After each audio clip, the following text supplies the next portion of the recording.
Jangan kasih celah ya jemaah untuk syaitan itu ngompor-ngomporin dan gembosin kita untuk berburuk sangka kepada Allah. Ini Allah nih maunya apa sih?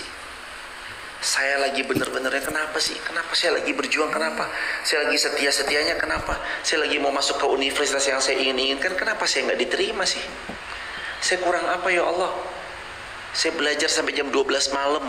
Semua soal SBMPTN, semua soal-soal ujian masuk ke perguruan tinggi yang saya favoritkan itu saya pelajari semuanya. Saya beli 5 modul dan 5-5-nya saya jawab. Kenapa saya ditolak? Santai aja hadirin. Yang gagal nikah, kenapa gagal nikah? Emang saya kurang ganteng apa? Pret. Emang saya kurang harta apa? Emang saya kurang apa? Kurang apa? Tenang aja jemaah.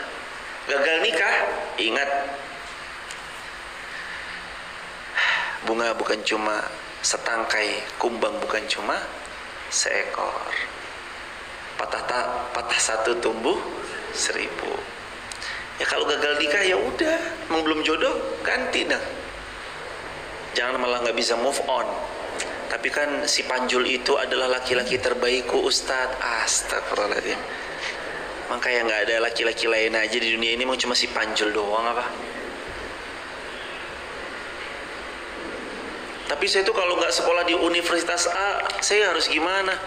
Malu Ustadz, saya udah gembar-gembor bahwa saya mau kuliah di Universitas A, ternyata saya nggak diterima. Loh, cara Allah macam-macam. Anda nggak diterima di Universitas A, tapi ternyata Allah izinkan Anda bertemu dengan dunia, dan kerasnya dunia menampar Anda, membentur Anda, sehingga Anda terbentuk dengan kuatnya menjadi seorang pengusaha. 4 tahun belajar, hanya lulus dapat ijazah, yang setelah dapat ijazah mereka bingung. Kerja di mana mas?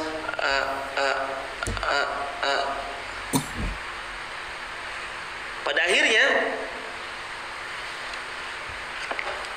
ya udah, hanya cuma menang di atas selembar kertas. Tapi dia yang nggak jadi kuliah,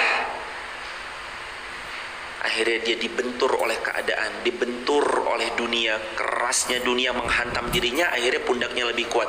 Yang satu 4 tahun cuma dapat ijazah selembar kertas, yang satu 4 tahun dapat pengalaman hidup, dan kerasnya dunia sudah dia nikmati, cicipi, sudah dia lewati. Begitu ketemu di dunia pekerjaan, jeder, siapa yang paling tangguh, siapa yang paling kuat? Dia yang justru malah sudah lebih dulu ketemu dan bergelut dengan kerasnya dunia. Cara Allah macam-macam kan? Ternyata ini yang nggak terima, ini yang diterima di universitas yang favorit, pada akhirnya harus luntang-lantung, nganggur sana nganggur sini. Kamu mau jadi apa le? Nggak tahu pak. Yang satu dia udah tahu tujuan hidupnya, saya mau jadi pengusaha. Kuliah gimana? Ya, saya akan kuliah di Universitas Kehidupan, saya belajar dari kehidupan dan saya akan memperbaiki diri saya mulai dari sekarang. Hadirin, dunia itu nggak sesempit itu jamaah. Kalau anaknya jamaah gagal di rapot, biasa aja.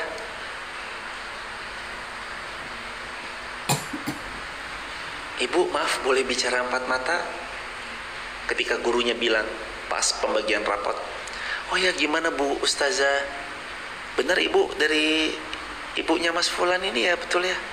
Ya itu buah hati kami. Bagaimana? Ini Bu, Mas Fulan itu ranking pertama tapi dari terakhir. Ya udah biasa aja lah. Dia ranking pertama tapi dari terakhir. Biasa aja. Begitu kita ngelihat anakku, ya Allah nilainya merah semua, pinter banget ya. Doain. Gak melulu yang berhasil di bidang akademis, berhasil pada kehidupan dunianya itu gak serta-merta. Berapa banyak akhirnya dia hanya jadi juara di kelas, tapi gagal dalam kehidupan karena terlalu idealis. Tapi berapa banyak yang rankingnya paling akhir, tapi dia gak punya kesempatan lain kecuali kerja. Kalau gak kerja dia gak makan. Kalau mohon maaf, dibodoh-bodohi sama orang, artinya dikata-katain, dasar kamu jahil, dasar kamu jahil. Ada orang mengatakan dirinya bodoh, BODO. Buat dia biasa, karena emang ya kalau emang salah ya emang kita belum berilmu. Kalau bener ya qadarullah aja pas lagi bener, gak tersinggungan, gak baperan. Akhirnya yang ranking paling belakang di kelas jadi ranking nomor 1 dalam kehidupan dunianya. Makanya jangan putus asa dari rahmatnya Allah. Silakan hadirin.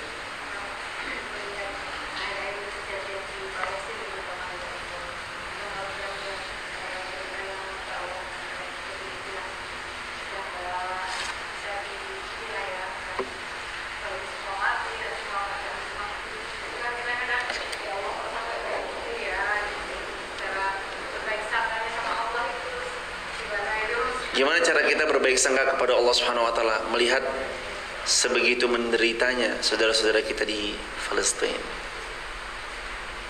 Dengan cara seperti apa kita mau dapat pahala yang luar biasa dan menunjukkan keimanan kita yang sesungguhnya di hadapan Allah? Gimana cara kita berbaik sangka? Satu, ini Allah maha baik menguji kita. Sejauh mana kuatnya engkau berbaik sangka. Yang kedua, Allah Subhanahu wa taala menguji kita. Benarkah iman yang selama ini kamu ucapkan atau cuma lip service aja? Udah nyumbang harta belum ke sana, nyumbang suara belum ke sana, udah nyumbang tenaga belum ke sana, udah menyuarakan di sosial media atau belum? Atau kita hanya sebatas luarnya tampak beriman, hatinya membenci? Makanya hadirin, di semua hal yang pahit tetaplah berbaik sangka kepada Allah, meskipun rasa-rasanya sulit sekali. Tapi tahu, justru disitulah Allah melihat sejauh mana hambaku ini berbaik sangka kepada Allah. Karena Allah berfirman sendiri dalam Al-Quran, Hasiban nasu ayyutsarku ayyaqulu amanna wa hum la yuftanun. Kamu tuh gak akan pernah dibiarkan mengikrarkan kamu beriman, wa hum la yuftanun, lalu tanpa ujian. Setiap kali kita berikrar kita beriman pasti diuji. Dan saudara kita di sana, kita mendoakan, kita berjuang lewat harta, sosial media dan yang lainnya. Ini yang suka nyinyirin di kolom komentar, sekarang saatnya. Ini buat teman-teman netizen TikTok, YouTube, Instagram, teman-teman di TikTok, YouTube, Instagram yang mungkin mau ngeluarin unek-unek tapi bingung ngeluarinnya kemana, bingung komen di mana. Sekarang nih saatnya, ngapain? Komen tuh di akunnya tentara-tentara Israel itu. Komen-komenin tuh di akunnya tentara-tentara Israel.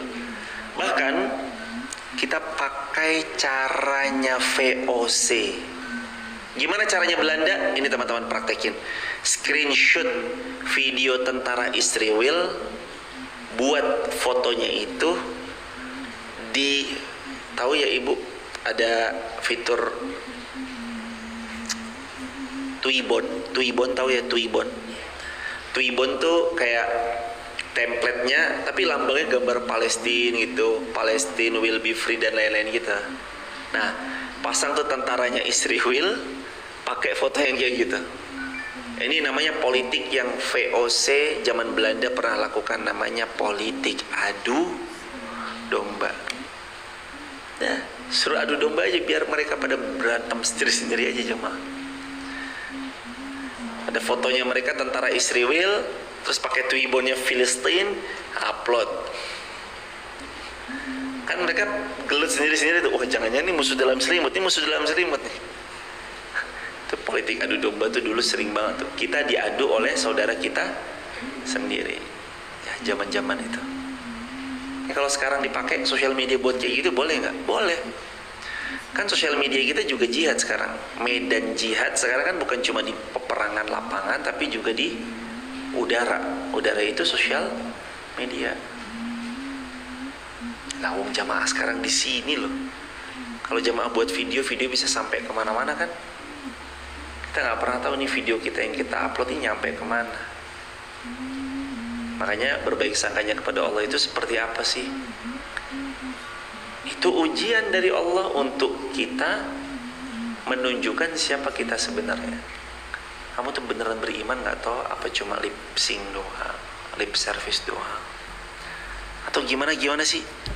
Kamu tuh membela siapa sih? Dalam keadaan ini tuh kamu tuh kan, kejadian ini membelah kaum muslimin menjadi dua, barisan munafikin, barisan mukmin. Barisan mukmin dia yang tahu bahwa tanah itu adalah ardul muqaddasah. Barisan munafik yang nyinyirin, nyumbang enggak, nyinyirin iya, bahkan menggembosi ataupun yang lainnya. Itu begitu hadirin, kurang lebih baik sangkanya kita untuk tidak terus berputus asa dari rahmat Allah. Dan terakhir, kalaulah besok kita belum melihat negeri Syam kembali ke pelukan dan pangkuannya kaum muslimin, maka pastikan semoga nama kita tercatat sebagai pihak yang turut membangun anak tangga kemenangannya. Kalau kita belum lihat dia menang, minimal kita ikut membangun anak tangga kemenangannya. Karena menangnya Salahuddin Al-Ayyubi bukan cuma menang seorang, tapi juga menangnya generasi sebelumnya. Lah sekarang aja loh, jamaah ngaji aman-aman begini nih, nggak ada VOC yang tiba-tiba datang berendelin kita lagi ngaji gini, kan gara-gara siapa? Karena asbabnya siapa? Para pejuang di masa dulu kan. Pejuang mengusir penjajah, kita tenang, tentram, adem, ayam. Ada andil pasti dari perjuangan orang-orang terdahulu. Begitu kan? Ada lagi? Barakallah. Silakan dulu. Kalau nggak ada kita lanjut ke dosa besar 70. Silakan hadirin. Bagaimana dengan seseorang yang bunuh diri dan itu kadang-kadang dikomenkan kita bisa berpihak sampai. Semoga Allah memuliakan yang bertanya skala besar dan seluruh kaum muslimin. Kata Nabi SAW, siapa yang mati dan dalam keadaan membinasakan dirinya sendiri, maka dia akan disiksa sebagaimana dia mati dengan itu sampai selama-lamanya. Na'udzubillah, subhanallah. Jadi kalau ada orang bundir, maka dia akan disiksa, diazab dengan bagaimana dia bundir selamanya. Na'udzubillah, subhanallah. Terus gimana tentang komenan semoga husnul khatimah ya? Kalau sebagian para ulama berpendapat berdasarkan hadis Nabi yang tersebut tentang ancaman bagi bundir, nggak ada ucapan semoga husnul khatimah pada pihak yang sengaja bundir, nggak ada. Malah kalau bisa kaum muslimin diperingatkan dari melakukan hal yang kayak gitu, diperingatkan untuk nggak ngelakuin hal-hal yang kayak gitu. Dan bahkan kalau jamaah punya power, jamaah misalkan tokoh masyarakat, ustadz, ustazah, bahkan para ulama menganjurkan untuk tidak hadir. Kalau bisa nggak usah hadir. Kepada apa? Sholatnya, pemakamannya, ataupun yang lain. Jangan hadiri. Supaya jerak. Jadi peringatan juga sebagai kita pemuka agama atau tokoh masyarakat, sebagai peringatan agar jangan meniru cara matinya orang tersebut. Begitu aja. Barakallahu fikum. Ada lagi? Kalau nggak ada kita lanjut. Dosa besar ke-70. Anishkur li walidaik. Mengingkari kebaikan orang lain padanya termasuk dosa besar. Bersyukurlah kepadaku dan kepada kedua ibu bapakmu. Artinya kita harus bersyukur kepada siapa? Orang tua. Pada siapa? Pasangan. Pada siapa? Anak-anak. Pada siapa? Orang yang baik sama kita. La yashkurullaha man la yashkurin nas. Barang siapa yang tidak bersyukur kepada Allah, maka dia tidak bersyukur kepada manusia. Maka saya sarankan pada siapapun yang mendapat kebaikan dari orang, minimal ucapkan terima kasih yang dilafadzkan dalam kalimat doa jazakumullah khairan katsir. Kata Nabi, man sunna ilaihi ma'rufan fakafi'uh. Barang siapa yang orang lain berbuat baik kepadanya, maka balaslah dengan yang lebih baik, maka cukupilah, maka samailah. Kalau nggak bisa minimal ucapkan jazakumullah khairan katsira atau jazakallah khairan. Dan ini ya jamaah, ini buat kita ya orang tua ya. Kalau anak kita dapat kebaikan dari orang, sekali lagi saya ulangi, kalau anak kita dapat kebaikan dari orang, berterima kasihlah. Jangan anak kita doang yang berterima kasih, orang tuanya datang bilang makasih. Mungkin dia nggak butuh hal itu, tapi ini cara kita. Kan salah satu dosa besar yang ke-70 antara lain adalah tidak tahu terima kasih kepada manusia. Maka kita, nanti kalau anak kita, lah kok tiba-tiba anak kita dijajanin sama orang. Jangan cuma anaknya aja berterima kasih, ntar dia cerita sama orang tuanya kalau bisa terima kasih, WhatsApp jemaah. Kemarin contoh misalkan anak kami dikasih hadiah sama seorang jamaah. Kami nanya, siapa anak yang ngasih?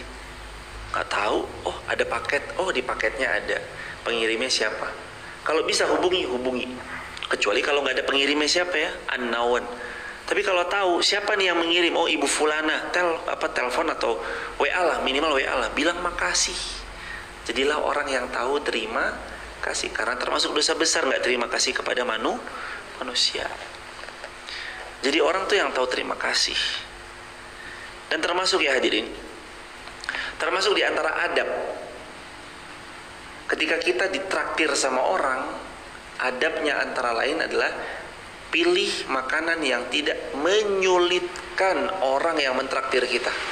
Ini kadang aneh-aneh nih, kita ditraktir milih menu yang paling biasanya, pilih menu yang paling mahal. Harusnya pilih menu yang harganya paling, adabnya begitu. Kalau nggak samalah, pilih menu yang harganya sama. Ini udah ditraktir, pilih menu yang paling mahal, ditambah minumannya dengan minuman yang aneka macam. Ini adab jemaah, adab nih. Kalau ditraktir, pilih yang paling murah. Kan bentuk rasa syukur, termasuk dosa besar loh jemaah. Orang nggak tahu terima kasih, ngucap jazakumullah juga enggak, atau apapun itu, termasuk dosa besar.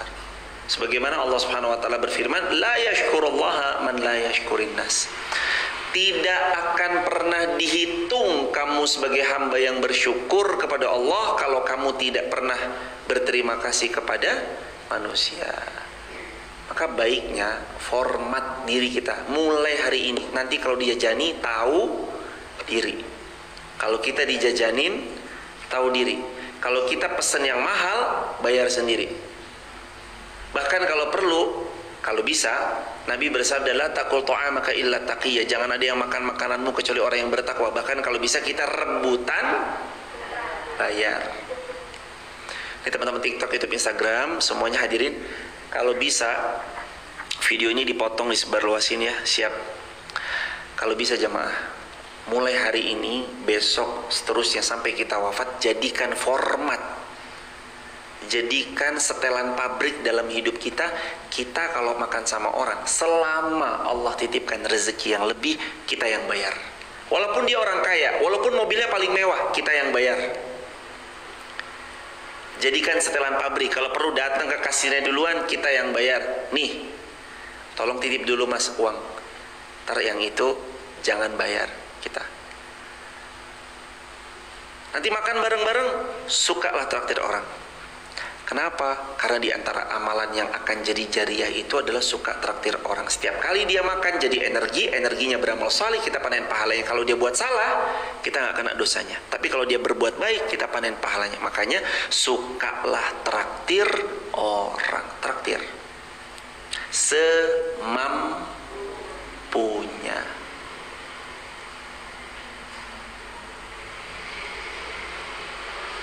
Bukan malah jadi yang maunya ditraktir terus.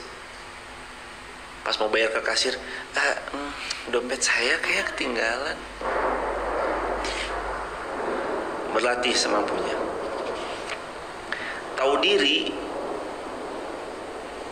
dan tahu terima kasih itu bagian daripada ciri karakter orang beriman. Karena Orang yang terkena dosa besar, diantaranya dosa besar ke-70 adalah tidak tahu terima kasih kepada kebaikan orang lain. Makasih. Gimana cara berterima kasih kalau dipinjemin mobil? Gimana caranya? Lah, itulah PR jemaah. Make dipinjemin full tank, dipulangin kotor. Astagfirullahaladzim. Ini yang saya lakukan ya jemaah. Mohon izin, kalau mungkin bisa ditiru-tiru. Kalau orang itu nggak mau dibeliin bensin, nggak mau dicuciin mobilnya, anaknya kasih duit. Anaknya kasih duit. Alah nggak apa-apa, udah nggak usah diisiin, tenang aja, nggak usah diisiin bensin. Karena kadang ada ya, saking mungkin kita kocok kentalnya gitu. Jangan diisiin bensin, wah parah isiin bensin, tak ganti nih ya. Kalau dia nggak mau diisiin bensin, nggak mau dicuciin mobilnya, anaknya kepelin duit jemaah. Nih ya anaknya kasih duit. Dianya nggak mau toh, anaknya kasih. Nih, itu caranya.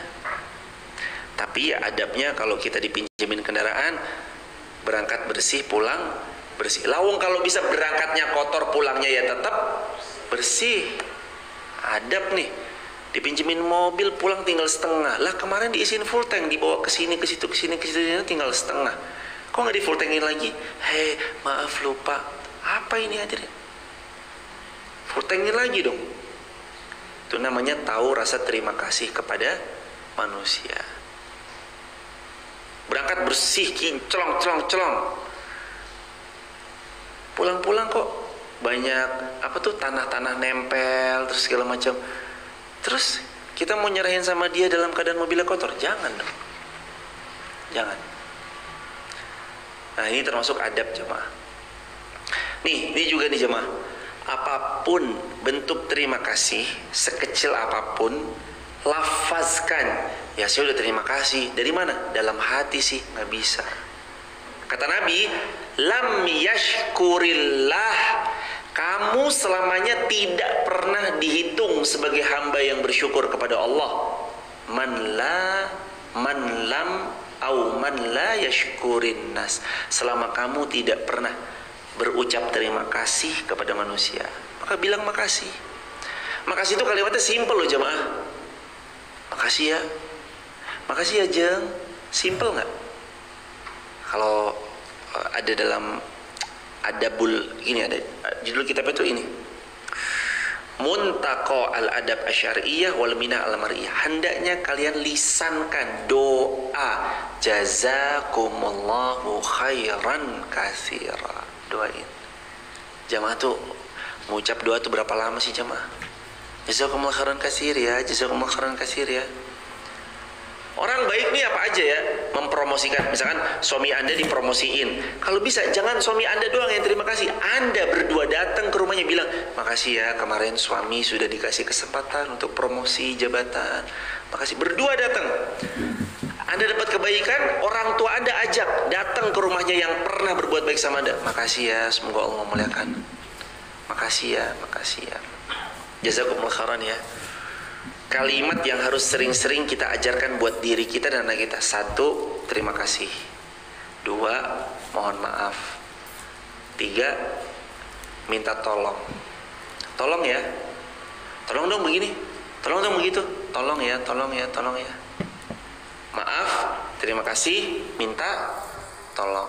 Maaf, terima kasih, minta tolong. Ajarin tuh sesering mungkin. Terima kasihnya diganti deh sama jazakumullah khairan katsir.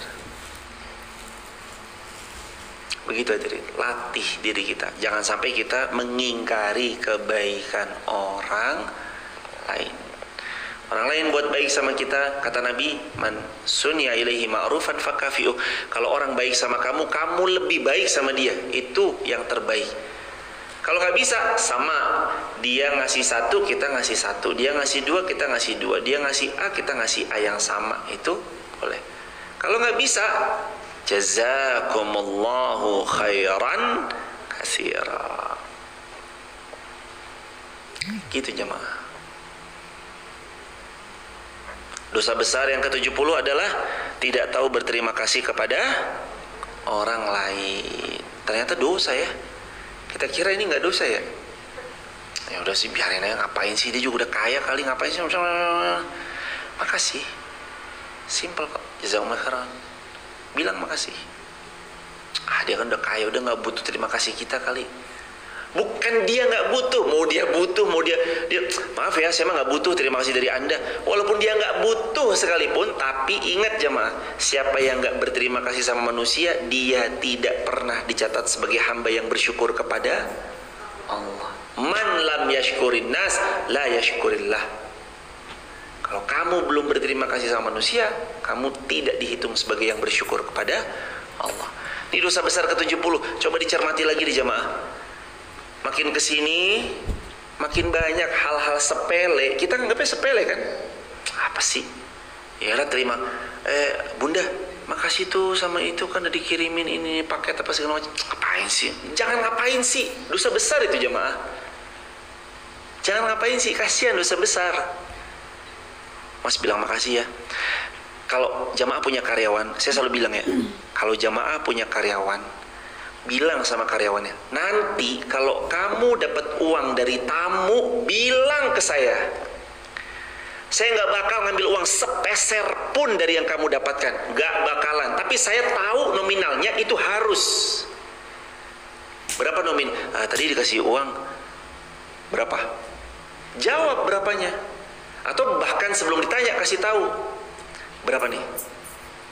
Dikasih uang tadi 1 juta misalkan. Atau dikasih uang tadi cuma 50.000 atau 100.000. Sampaikan.